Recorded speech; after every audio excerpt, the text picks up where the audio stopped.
Now I've been asked to make a video on how to clean out these aquariums. So this is an Aquael shrimp tank.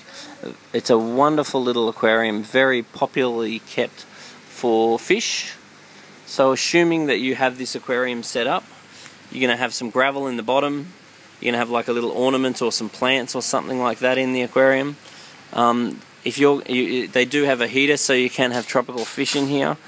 Assuming that you go to clean this aquarium, the first thing that you do is clean out this sponge. So you just pull that off, then just drain a little bit of water out of the fish tank, rinse the sponge in the water from the fish tank, then pop the sponge back in.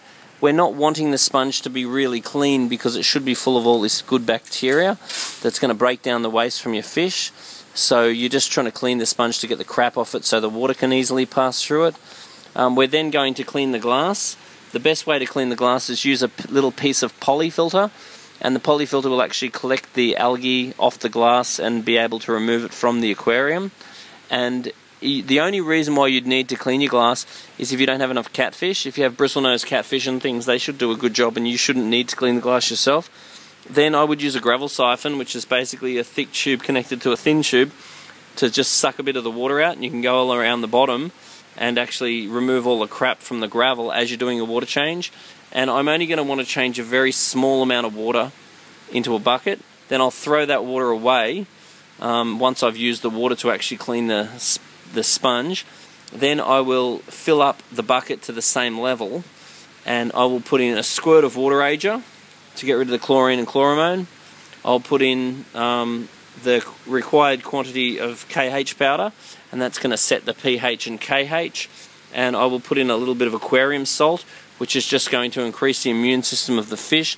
And if I do have any bacteria in the fridge, I'll squirt a little squirt of that to the water, and I will leave the water during the day. So if I prepare the water in the morning, then I'll put the water in at night time just to make sure that it's sort of a temperate temperature. And then if I tip that back into the aquarium again, providing it's less than 20%, will be absolutely ample as far as doing a water change is concerned. I'm not a fan of a big water change. I'd rather see you do if you're worried about the aquarium because it looks dirty, I'd rather you do a small water change daily until you improve your water quality.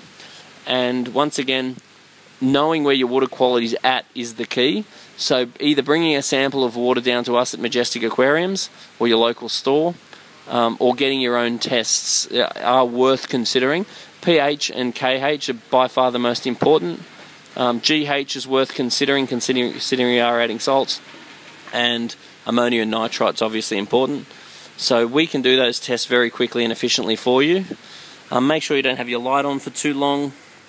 And if your plants are thriving and your fish are thriving, you know that everything's going pretty well. If not, we want to look into it. And see the way I've got the spout of the filter aimed up. I think that's really important because I don't use the Venturi because I hate microbubbles, and that's got to shoot up and agitate the surface. It's really important that the filter is quite high, positioned high in the aquarium, and there's plenty of surface agitation. And this whole process should only take you less than 10 minutes. If it's taking you longer than 10 minutes to clean out one of these shrimp tank aquariums, then you want to look at what you're doing, because that's all it should take. So the Aquael, they come in a 10 litre, a 20 litre and a 30 litre, and they're a wonderful little aquarium, very, very easy to maintain if you just follow that little schedule. And if you did that once a month, that's pretty ample. The other thing you can do too to reduce your maintenance is to hide a piece of polyfilter in the aquarium, and the polyfilter is going to absorb all of the fish waste and so forth and reduce your need for water changes.